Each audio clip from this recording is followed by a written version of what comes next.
Today I'm going to be showing you my 2025 seed haul. I'm really excited for the new varieties I'm growing this year and some old too.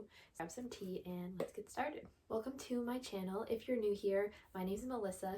My channel is all about the things I love, which include flower farming, simple living, wellness, and things like that. So if any of that interests you, I'd love for you to subscribe. I'm so excited for my flowers this year. This is going to be my third year flower farming, and I have probably what you would call a micro flower farm. The seeds I'm going to be showing today and what make up 99% of the seeds that I use are from Johnny's, Baker Creek Heirloom Seeds, Botanical Interests, and I ordered 2 things from Urban Farmer and 2 things from Pine Tree Garden Seeds. Now, all the packets don't have pictures on them, so the ones that do, I'm going to show to the camera, and the ones that don't, I'll be sure to insert a picture so you can see what they are. We're going to start today with zinnias. Zinnias are one of my absolute favorite flowers. They just come in so many varieties. I have to kind of control myself because I would grow every single one, basically. So, I have a lot of them. The first up of the zinnias is the Queen Lime series. I'm growing all the colored ones this year. I'm not growing the plain green. So that includes Queen Lime Blush, Queen Lime Red, Queen Lemon Peach, and Queen Lime Orange. So I love the Queen zinnias. They are some of my favorites. The peach is actually probably my favorite zinnia.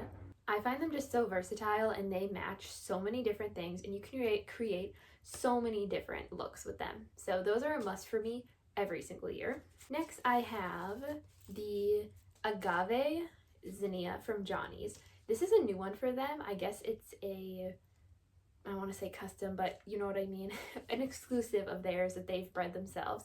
I'm really excited for this color scheme and think it's going to go really well with the other vibes of my flowers. Next I have Benari's Giant Salmon Rose and Bright Pink. Last year at my flower stand, there was this certain color pink zinnia that I had that everybody loved. As soon as it was out there, people would buy it, and I was trying everything to find a similar color. And I was hoping that one of these was going to be a match, but now that I've seen more pictures, I really don't think it's going to be. But I think these 2 colors still could be a really good seller. A few of these I did have from last year, but I thought I'd show them as well. I am growing this one. This is Mazurkia.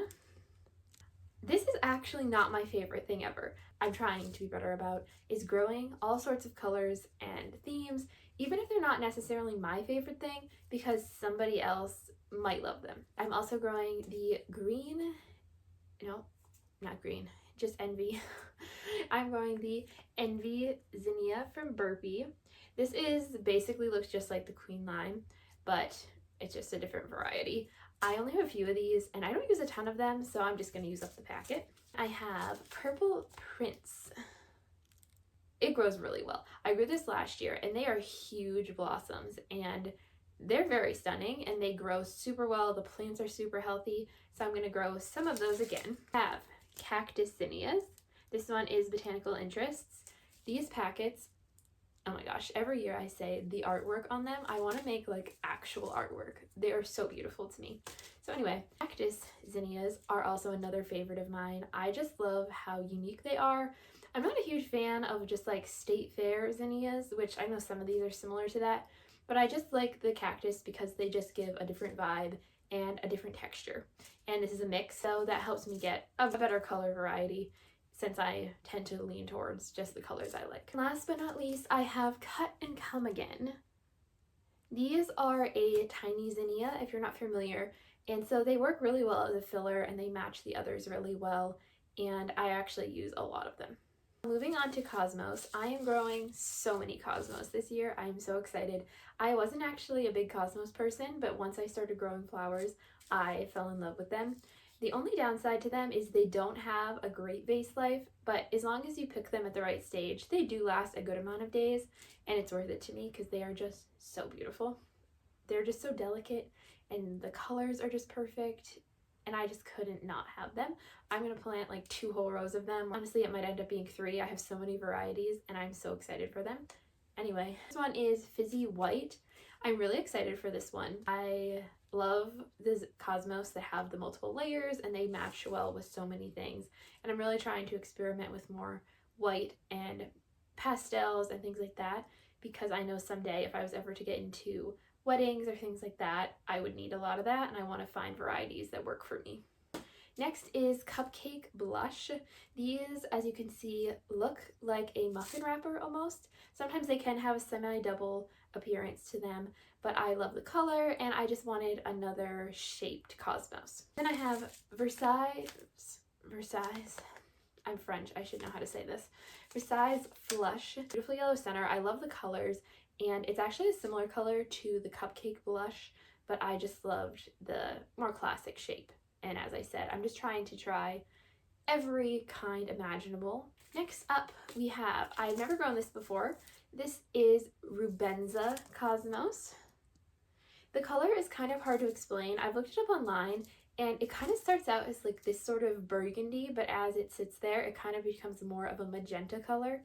So I'm excited to experiment with that. And this one I have grown many times. This is Japanese Cairo, I believe you would say. The mixture is beautiful. They go from white to pale yellow to some even have a slight pinkish hint to them, and they're a smaller Cosmos, and they mix really well with a lot of things. Now this one is one of my absolute favorite flowers of all time. This is Apricotta Cosmos. I'm sure if you are in the flower world, you've seen this by now, but I love it so much. I could never not grow it. It is just the most perfect color, and it kind of looks like fake almost. It is so beautiful. I just need rows and rows of it. Last but not least of the Cosmos, I have Apricot Lemonade. Love this as well. It is another one that has a very varied color scheme. They are kind of tannish, pinkish, but in the spring they tend to look more pink with touches of like lemon color. They're just perfect, which I guess is why they're called Apricot Lemonade, but they are another staple. These are also a smaller Cosmos as well, similar to the Japanese. Then I don't have them yet, but I'm also buying Fizzy Rose Picotee. I can't remember the other name, but I'll insert it here. I'm getting that from Pine Tree. A lot of talking, but I'm so passionate about all of these. And if you like the video so far, don't forget to like it. We're moving on to fillers now.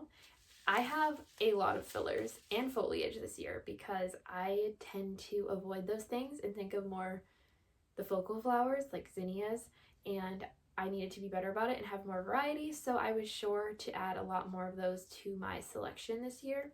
The first one, I honestly don't know how to say this. Saponaria. It is stunning. I saw this online. What's her name? The account. Ladies Hat Farm on Instagram. I love her page. She has really great information. She was saying that this was one of her favorite fillers, and I had actually never seen it before, and so I knew that I had to try. The pink is literally stunning. I know there's a white too, but I had to just pick one because I'm running out of space.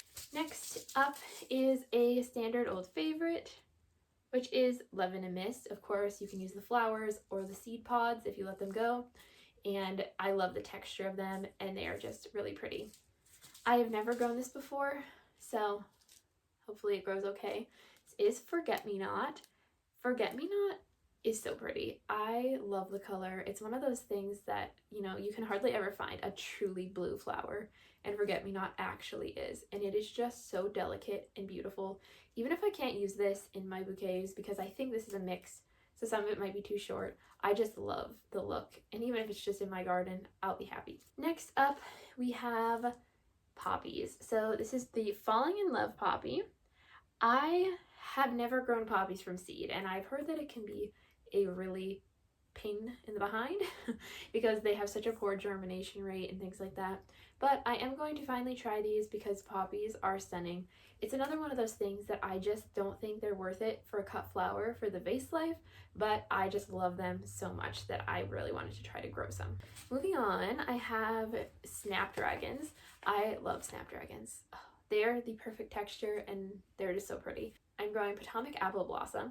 I heard on Instagram that these produce fabulously, if that's a word, and I knew I had to try. I'm also growing the, where the heck is it? Early Sunrise Snapdragon mix from Johnny's. I grew this last year and the colors were fabulous. Mix well with a lot of different things. They were a lot easier to grow than I thought they would be. The only thing that went wrong with them for me was where I live, there was a lot of heat and drought, which we don't usually have because I live in New England, and that kind of messed them up. And then when they really were going to start to grow, the frost hit. So there was that. So I'm just hoping that we have a cooler summer this year. I have so many, I probably overdid it, but oh well, here we go. Down to the rest. Stock, I'm growing the Iron Pastel mix. I could not say no to this. The colors were just perfect for my vibe. Last year I thought I wasn't going to grow stock again because as it just grows there, I'm like, this is not, I don't really like it. But then when it's in the bouquets, I absolutely love the texture.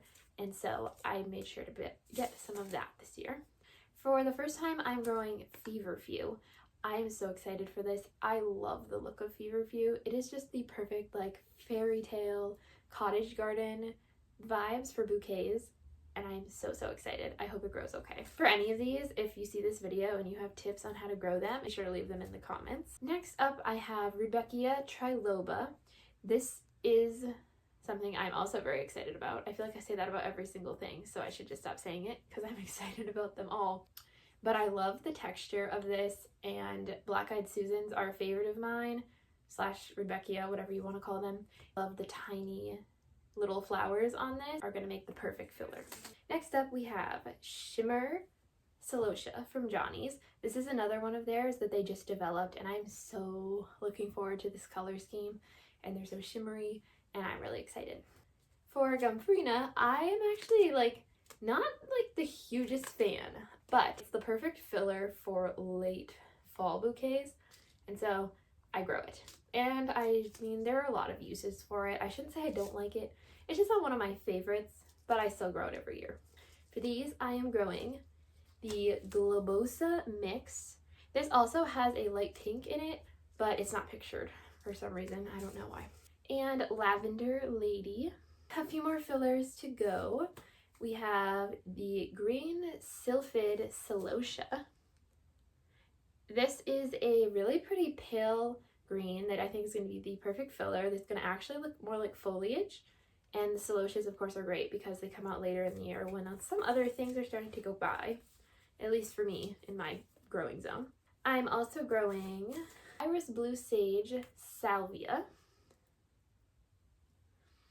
This is the perfect texture for spiky things, and it actually matches a lot of things, which you wouldn't think it would, but it kind of somehow just goes with everything, especially if you have wildflower bouquet kind of vibes.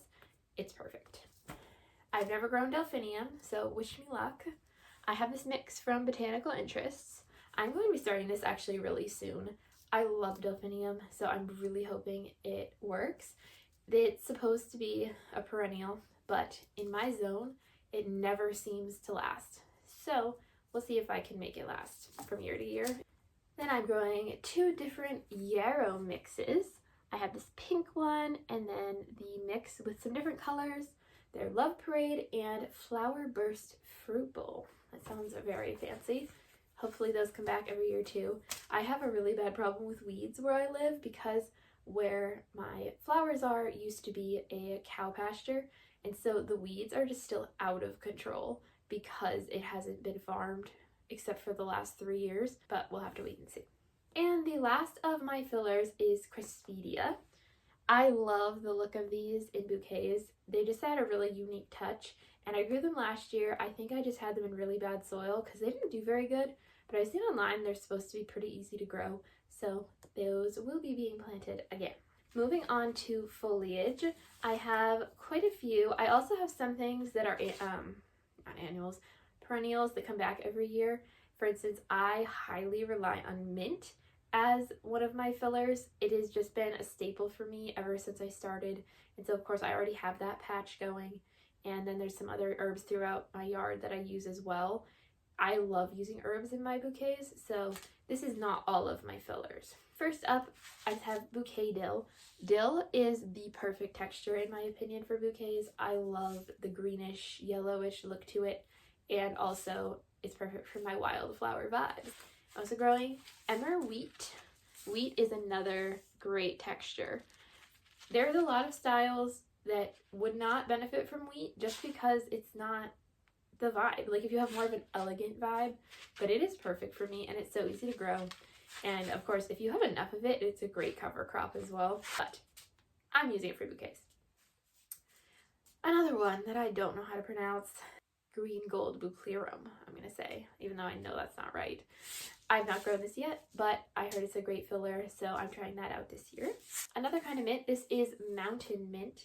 It just has a slightly different look than the regular mint that I'm using currently, and I heard it was a great filler as well, so we're trying that out. And I've also heard a lot of flower farmers online talk about using basil as a filler. I hadn't done this yet because I didn't realize that you could, and I wasn't sure of the kinds.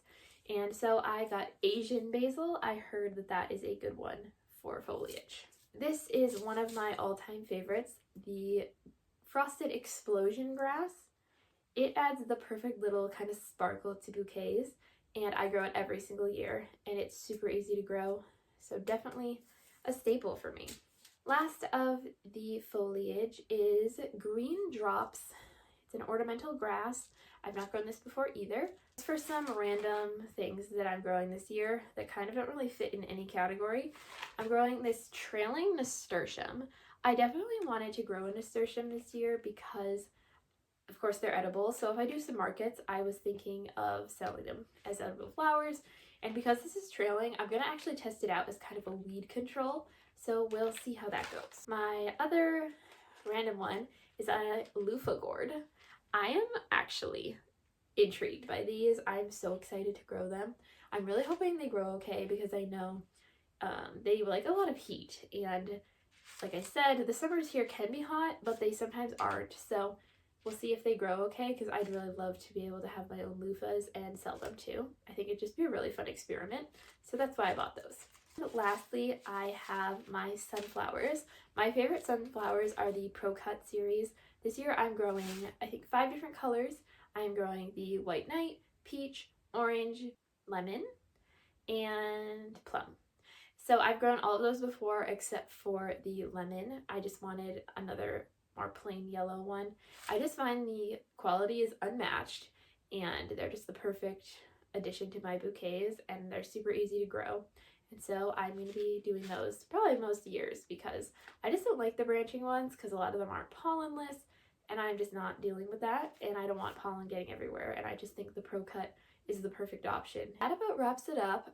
Thank you for watching. I am so excited for this flower season of all the new things I'm trying and the old favorites as well. I'm really hoping to do a lot more flower farming videos once the season kicks in. Day in the life, assembling bouquets, all sorts of things like that. It's my passion and I'm really excited to talk more about it. And I feel like there is a gap when it comes to young farmers on YouTube. So if you actually know of any young farmers who have YouTube accounts that are really great, be sure to drop them below. And thanks again for watching. Be sure to subscribe, and I hope to see you again soon. Bye!